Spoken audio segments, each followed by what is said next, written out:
বন্ধুরা, আমাদের প্রত্যেকের জীবনেই কিন্তু নানা রকম স্বপ্ন থাকে। কারো স্বপ্ন হতে পারে বাড়ি, কারো স্বপ্ন গাড়ি, আবার কারো স্বপ্ন সন্তানের শিক্ষা, আবার কারো স্বপ্ন সুন্দর একটা ব্যবসা করা। তবে এই প্রত্যেকটা স্বপ্ন পূরণের জন্য একটা জিনিস কিন্তু কমন, প্রয়োজন অর্থ।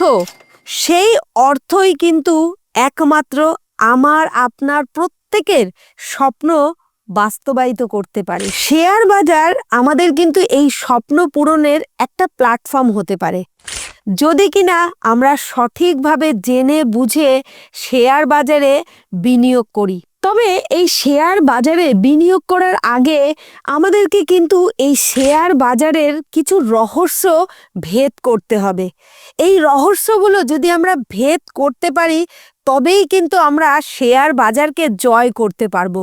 অন্যথায় কিন্তু আমাদের কষ্টের উপার্জিত অর্থ কিন্তু আমরা হারিয়েও ফেলতে পারি।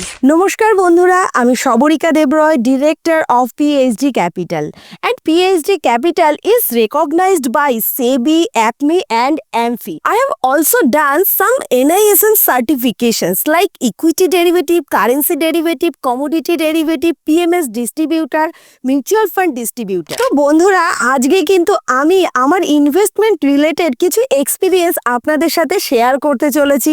তো আপনারা কাইন্ডলি ভিডিওটা শেষ পর্যন্ত দেখুন এবং এনজয় করুন। তো চলুন আজকের এই ভিডিওতে আমরা শেয়ার বাজারের সেই অচেনা রহস্যগুলো ভেদ করি। আমরা সব সময় কিন্তু এটা দেখে থাকি যে শেয়ার বাজারে প্রত্যেকটা শেয়ারের দাম কিন্তু কখনো উঠছে কখনো কমছে। তো কখনো কি আপনার মনে হয়েছে যে আমি যে শেয়ারে ইনভেস্টমেন্ট করি সেই শেয়ারের দামটা কমে যায় আর অন্যদেরটা কেন বেড়ে যায়? এটা কি সম্পূর্ণই ভাগ্যের খেলা? না বন্ধুরা, এটা কিন্তু কোনোভাবেই ভাগ্যের খেলা নয়। এটা একটা সায়েন্টিফিক ওয়ে। একটা সায়েন্টিফিক ওয়েতে কিন্তু এই শেয়ারের কখনো দাম বাড়ছে কখনো কমছে। আপনাকে শুধু জানতে হবে সেই ওয়েটা, কোন ওয়েতে শেয়ারের দাম কখনো ভীষণ বাড়ছে আবার কখনো একদম পড়ে যাচ্ছে। এই শেয়ারের দাম বাড়া বা কমা সম্পূর্ণটাই কিন্তু নির্ভর করছে ডিমান্ড এবং সাপ্লাইয়ের উপর। তাই কোন জিনিসের ডিমান্ড আগামী দিনে বাড়তে পারে সেটা বুঝতে হবে আমাদেরকে, এবং সেটা বুঝে অতি অবশ্যই ধৈর্য ধরে আমাদেরকে কিন্তু অপেক্ষা করতে হবে সঠিক সুযোগের। আমরা কিন্তু কখনোই কোনো রকম নিউজের উপর ভিত্তি করে প্যানিক করে সেই স্টক আমরা বিক্রি করে দেব না। তো এই যে কনফিডেন্টের সাথে আপনি শেয়ারটিকে ধরে রাখবেন, এর পিছনে যদি আপনি সঠিক নলেজ না হায়ার করতে পারেন, সঠিক এডুকেশনটা যদি না হায়ার করতে পারেন, তাহলে কিন্তু আপনি মার্কেটে যখনই কোনো নিউজ আসবে তখনই কিন্তু প্যানিক করে যাবেন। অর্থাৎ আপনার নিজের উপরে সম্পূর্ণ আত্মবিশ্বাস হারিয়ে যাবে। সেই কারণেই কিন্তু শেয়ার বাজারে প্রতিনিয়ত বহু মানুষ অনবরত লস করে চলছে।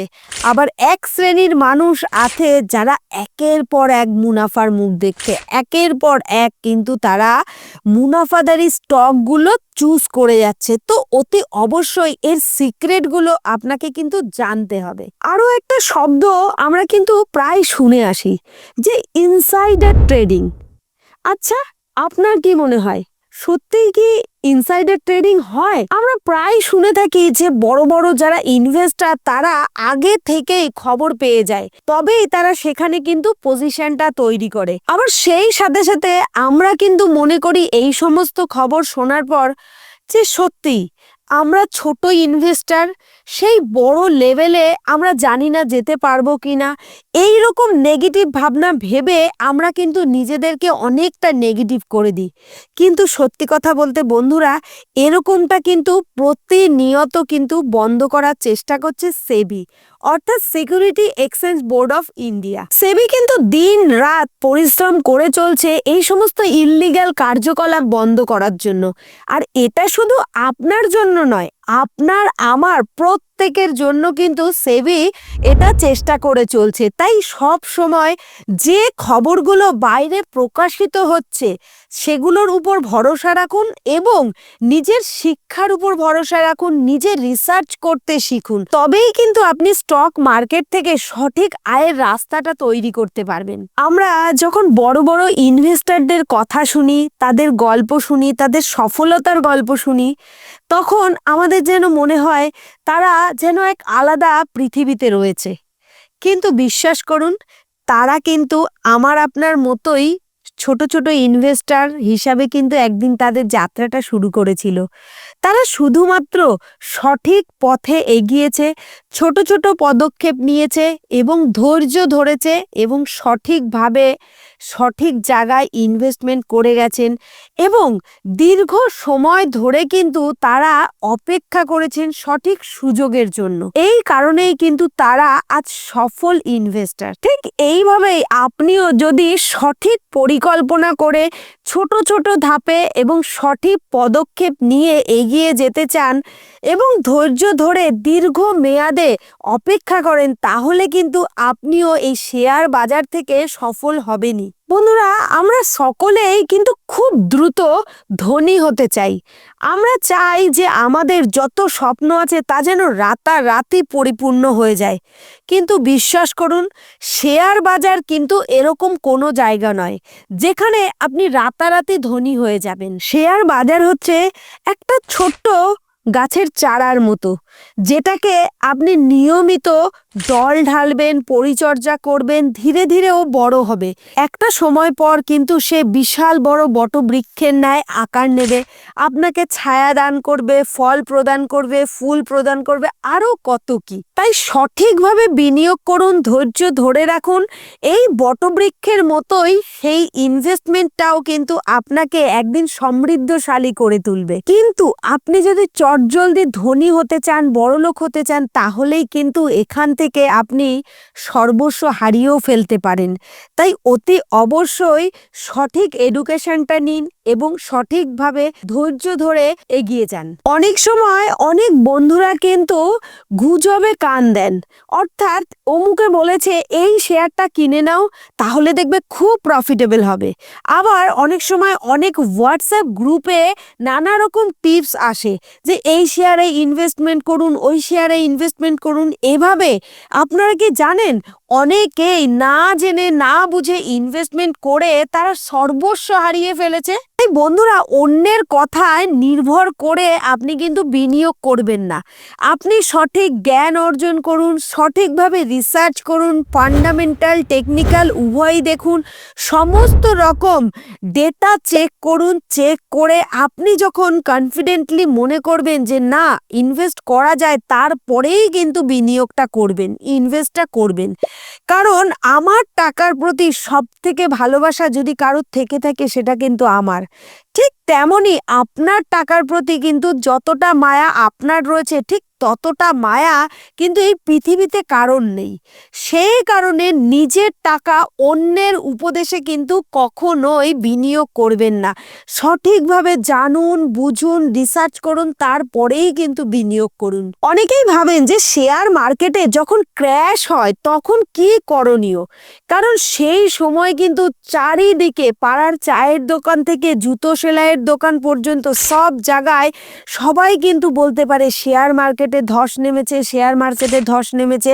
আর সাধারণ মানুষ যাদের কাছে উপযুক্ত নলেজ নেই, তারা কিন্তু একটা আতঙ্কিত হয়ে যায় এবং এই আতঙ্কিত হয়ে তারা তাদের কাছে যে ভালো ভালো কোম্পানির শেয়ারগুলো থাকে একদম সস্তায় লস করে বিক্রি করে দেয়। কিন্তু আপনি কি জানেন, যারা বর্তমানে সফল ইনভেস্টর, আমরা যাদেরকে সফল বলে ভাবছি, তারা প্রত্যেকেই কিন্তু কোনো না কোনো ক্র্যাশের সম্মুখীন হয়েছেন এবং সেই সেই সময় তারা হঠকারিতা করে কোনো রকম কোনো ডিসিশন নেননি, কোনো রকম আতঙ্কে ভোগেননি। তারা শুধুমাত্র মার্কেটে লং টার্ম ভিউ রেখে কিন্তু তারা তাদের হোল্ডিংয়ে যে সমস্ত স্টকগুলো ছিল সেগুলো কিন্তু হোল্ড করেই রেখেছেন। সঠিক সময় আসার পরেই কিন্তু তারপরে তারা সেল করেছেন।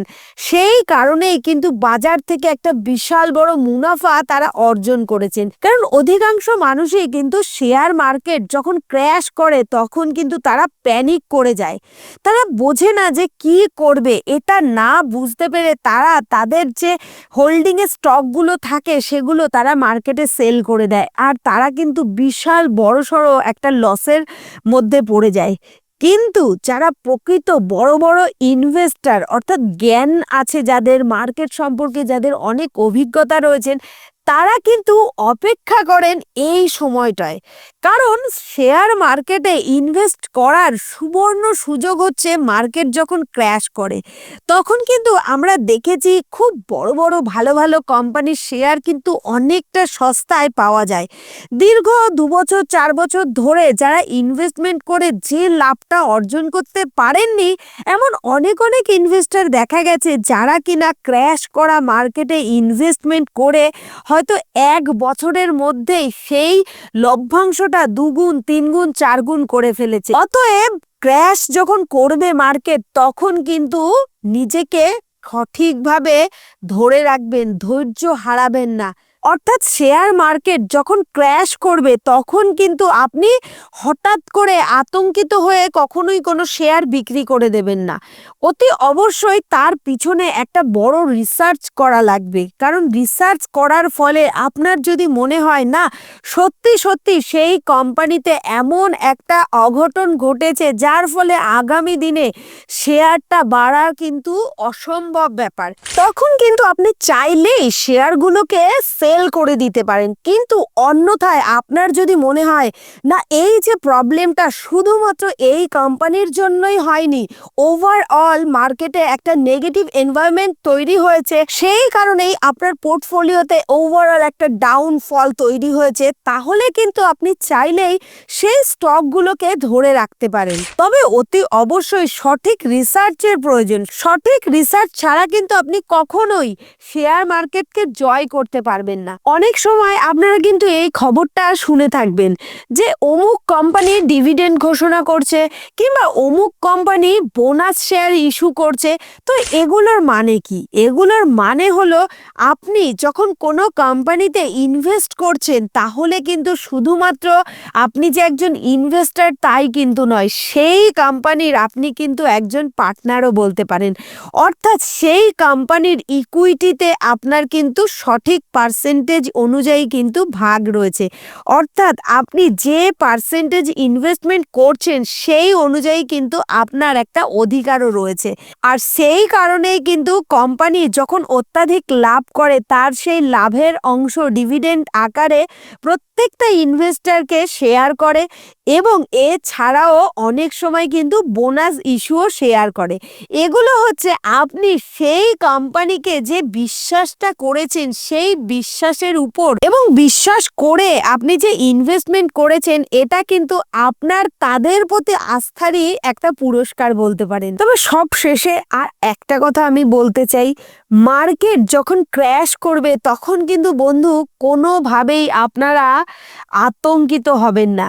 নিজের যে রিসার্চটা আপনারা করেছেন সেই রিসার্চে অটল থাকুন। কারণ রিসার্চটা আপনি কিন্তু সেই সমস্ত ডেটা দেখেই কিন্তু করেছেন যাতে মার্কেট আগামী দিনে গ্রো করতে পারে। তো মার্কেটে যে পরিস্থিতি তৈরি হোক না কেন আপনি কিন্তু আপনার যে ডিসিশন সেই ডিসিশনে অটুট থাকবেন এবং আপনার ইনভেস্টমেন্টটা ধরে রাখবেন। বড় বড় যারা ইনভেস্টর হয় তারা কিন্তু ভীষণ আনন্দিত হয় মার্কেট ক্র্যাশ করলে, কারণ তারা সেই সুযোগের অপেক্ষাতেই বসে আছে কখন তারা ১০০ টাকার শেয়ার ২০ টাকায় কিনবেন। কারণ এই ধরনের সুযোগের ফলেই কিন্তু খুব তাড়াতাড়ি মার্কেট একটা ভালো পারফর্ম করে। কারণ আপনি যদি ইনভেস্টমেন্ট করে থাকেন ৫ বছর ধরে, তাহলে দেখবেন ৫ বছর পরে যে রিটার্নটা দিয়েছে সেটার সাথে আপনি যদি ক্র্যাশ করা মার্কেটে কোনো শেয়ার সস্তায় পেয়ে যান এবং সেখানে বিনিয়োগ করেন, তাহলে কিন্তু দেখবেন ক্র্যাশ মুভমেন্ট সেটাকে কাটিয়ে উঠেই কিন্তু মার্কেট একটা বুল রান করে, যার ফলে বিগত ৫ বছরের ইনভেস্টমেন্টে আপনি জানা রিটার্ন পেয়েছেন, হয়তো এই ১ বছরের মুভমেন্টেই কিন্তু তার বেশিও রিটার্ন পেতে পারেন। তাই অতি অবশ্যই মার্কেটে যখন ক্র্যাশ করবে প্রথমে প্যানিক করবেন না, আগে জানুন বুঝুন কেন মার্কেটে এই ধরনের অ্যাক্টিভিটি হচ্ছে। মার্কেটকে বুঝে অ্যানালাইসিস করে তারপর কিন্তু বিনিয়োগ করুন। তবে বন্ধুরা, একটা কথা সব সময় মনে রাখবেন, শেয়ার মার্কেট কিন্তু কোনো জাদুর জায়গা নয়।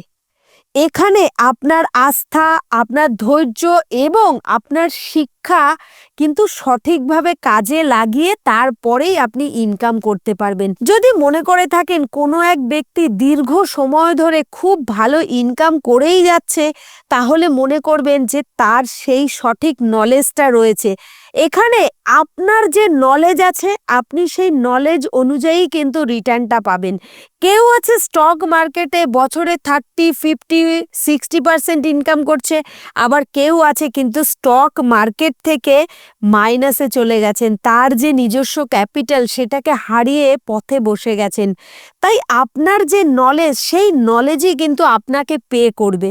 তাই নলেজ সব সময় বাড়ানোর চেষ্টা করুন। আর এই নলেজ বাড়ানোর পথে যদি কখনো কোনো সময় পিএইচডি ক্যাপিটালের সহযোগিতার দরকার হয়, তো আমাদের স্ক্রিনে দেওয়া নম্বরে আমাদের টিমের সঙ্গে যোগাযোগ করতে কিন্তু ভুলবেন না। আপনি যদি মনে করেন পিএইচডি ক্যাপিটালের কাছ থেকে টেকনিক্যাল অ্যানালাইসিস, ফান্ডামেন্টাল অ্যানালাইসিসের কোর্স করবেন, তাহলেও কিন্তু আমাদের সাথে যোগাযোগ করতে ভুলবেন না। এই ধরনের ফাইন্যান্স রিলেটেড ভিডিও পেতে আমাদের চ্যানেলটি সাবস্ক্রাইব করে রাখুন এবং অতি অবশ্যই বেল আইকনটা প্রেস করতে কিন্তু ভুলবেন না, কারণ যখনই ভিডিও আসবে তখনই কিন্তু সবার প্রথম আপনার কাছে নোটিফিকেশন চলে যাবে। তাহলে আমাদের সাথে থাকুন এবং আমাদের সমস্ত রকম এডুকেশনাল ভিডিওগুলো দেখে নিজেকে আরো এডুকেটেড করে তুলুন।